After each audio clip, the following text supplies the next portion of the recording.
400 जुलूसों के परमिट, 350 जुलूस सुन्नियों के हैं। ये पाकिस्तान है भाई, ये तकफीरियों ने अपना पैसा जाया किया, ये मौलाइयों का मुल्क है। ये जो काफिर काफिर के नारे लगा रहे थे, इनके पैसे जाया हुए, इन्होंने इतने पैसे अपने खराब किए, कुछ भी नहीं हुआ हमारा। जी, जो लोग तमन्नाएं रखते थे कि मजलिस बंद हो जाए, जुलूस बंद हो जाए, वो मनो मिट्टी के नीचे दब गए, कीड़े उन्हें खा रहे हैं। हम तो आज भी चौक पे मजलिस कर रहे हैं, हमारे यहाँ कोई मुश्किल नहीं है। और फिर मैं ये बात फिर तकरार कर रहा हूँ कि मजलिस आज़ा में कोई भी आके बैठ सकता है, सबके लिए है। इसमें मुझे हक नहीं पहुँचता कि मैं सुन्नियों की दिल आज़ारी करूँ, मुझे हक नहीं पहुँचता मैं किसी की भी दिल आज़ारी करूँ। हम तो अली के मानने वाले हैं ना। मौला अली ने तो गैर मुस्लिमों के लिए भी दरवाज़ा बंद नहीं किया, किसी के लिए दरवाज़ा बंद नहीं है। लिहाजा दरे हुसैन पे मिलते हैं हर मिजाज के लोग।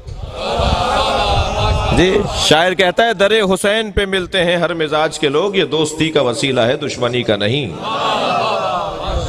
और मैं सुन्नी भाइयों के लिए गुजारिश करूंगा, खबरदार ये मत समझिएगा कि ये हमारे पास कोई ऐसी चीज है कि जो आप नहीं ले सकते। नहीं, आप को किसी ने नहीं रोका।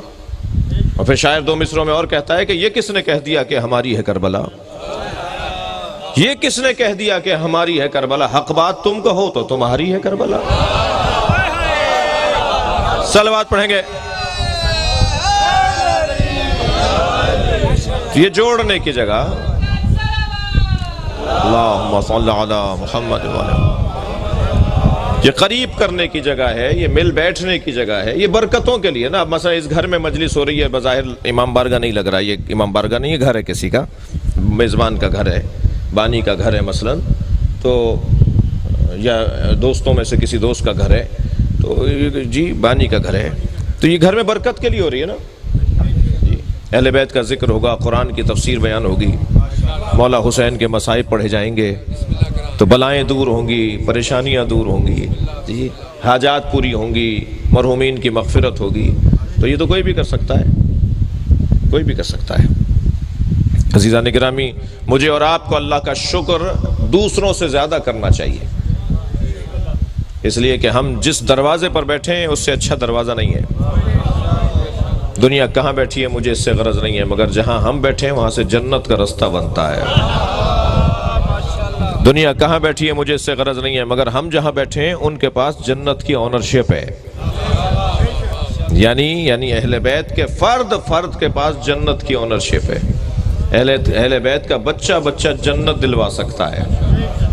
बल्कि मैं और इससे बड़ा जुमला कह दूं, दुनिया के मोतबर तरीन लोग अपनी जन्नत का यकीन नहीं रखते, अहले बैत हमारी जन्नत की जमानत देते हैं।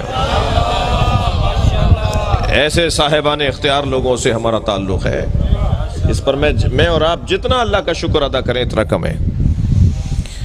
लिहाजा यहाँ अब सिफात बयान हो रही है, किसकी? आखिरी ज़माने में आने वाले मोमिनीन की सिफात। कौन है आखिरी ज़माने का मोमिन? आखिरी ज़माने का मोमिन वही है जो इमाम की मदद करेगा जी।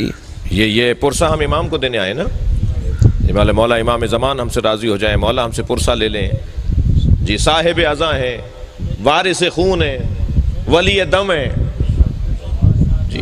लिहाजा जब हज़रत ज़ुहूर फरमाएंगे तो मौला हुसैन के गुंबद पे लगे हुए सुर्ख रंग के परचम को उतारेंगे।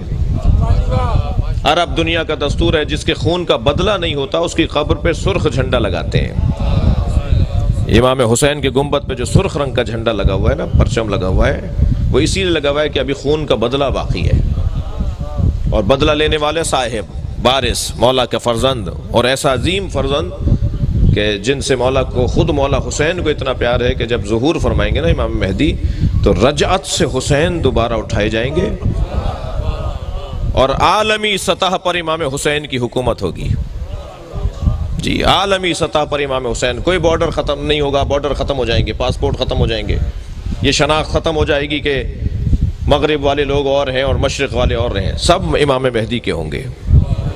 एक ही अजान सुनाई दी जाएगी, एक ही अंदाज का मजहब होगा। इमाम मेहदी की पूरी आलमी हुकूमत होगी और इमाम मेहदी जब तशरीफ़ लेकर आएंगे तो इमाम हुसैन दोबारा से लाए जाएंगे, इमाम की रजअत होगी, इमाम दोबारा उठाए जाएंगे।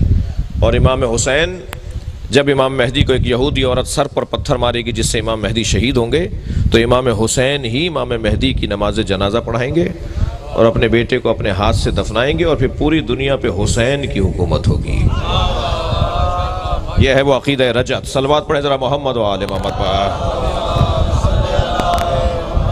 इससे बुलंद और बेहतर सलवात नबी की ज़ात पे अती पर।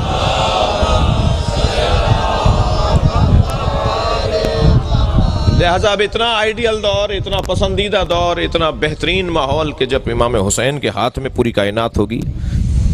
जी वैसे तो अभी भी है, मगर मुराद हमारी समाजी इख्तियारात हैं।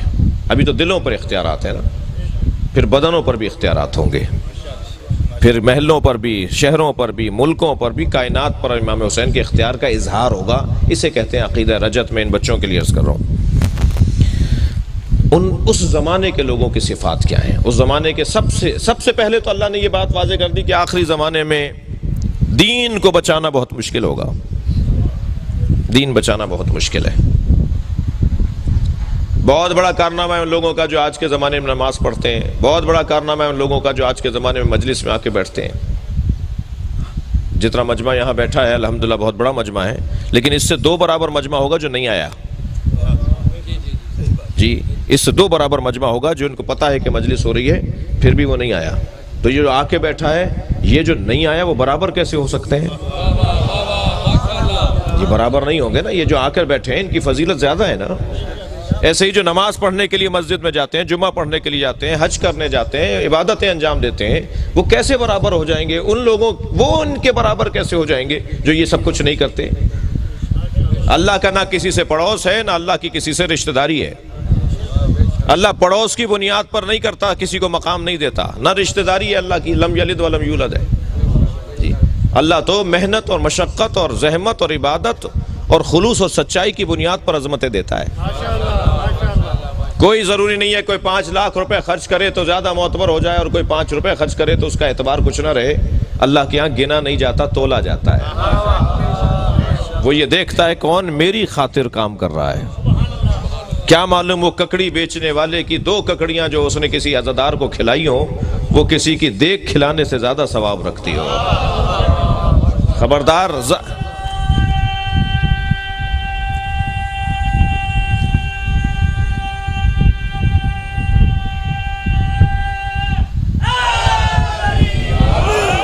मुझे जाहिर की बुनियाद पर फैसले नहीं कर रहे, जाहिर को देखकर।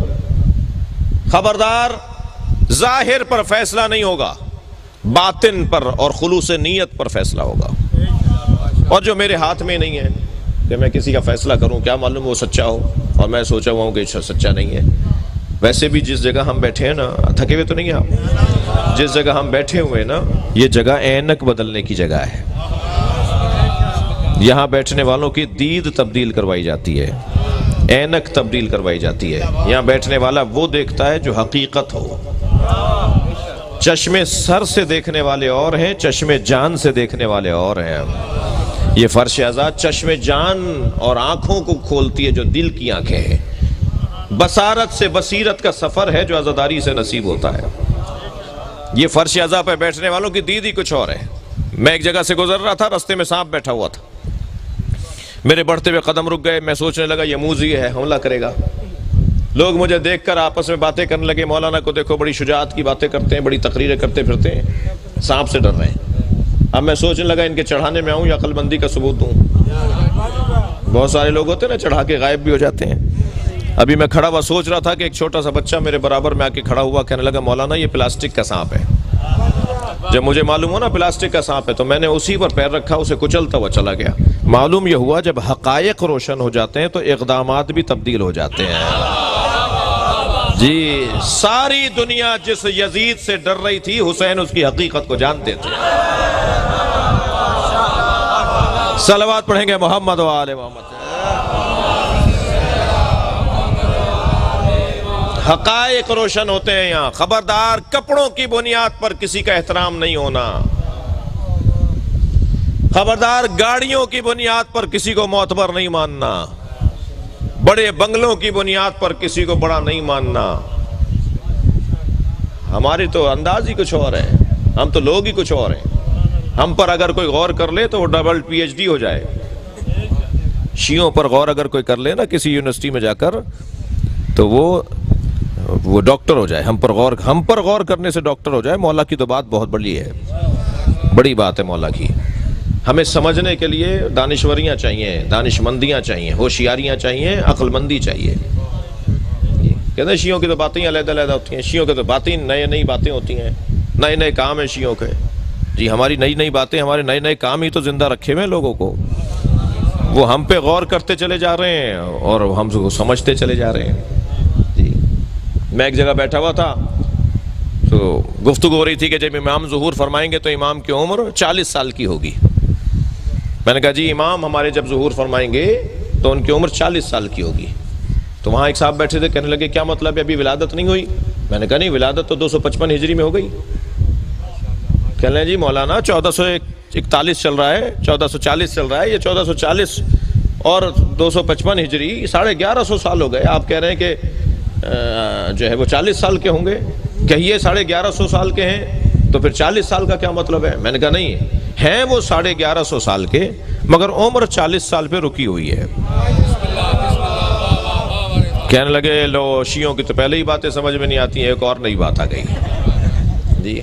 ना इनका मातम समझ में आता है, ना इनका जुलूस समझ में आता है, ना इनके काले कपड़े समझ में आते हैं, ना इनके अज़ाखाने समझ में आते हैं, ना इनका हाथ खोलना समझ में आता है। जी एक लंबी फहरिस्त है जो बातें समझ में नहीं आती, एक और नई बात। तो मैंने कहा जी ये आपकी उम्र कितनी है? कहने लगे जी 70 साल का हूँ। मैंने कहा कभी चेहरे को जाके आईने में देखिए। अल्लाह ने 70 साल पहले जब आपको माँ के शिकम से दुनिया में भेजा था तो सर के बाल देकर भी भेजा था और भवों के और पलकों के बाल भी अल्लाह ने माँ के शिकम से बनाकर भेजे थे। 70 सालों में अगर आपने सर के बाल ना काटे होते तो अब तक एड़ियों तक आ गए होते, मगर 70 सालों में कभी आपने भवों को नहीं काटा और पलकों को नहीं काटा। एक की उम्र बढ़कर बता रही है अल्लाह बढ़ाता है, एक की उम्र रुक कर बता रही है अल्लाह रोकता है।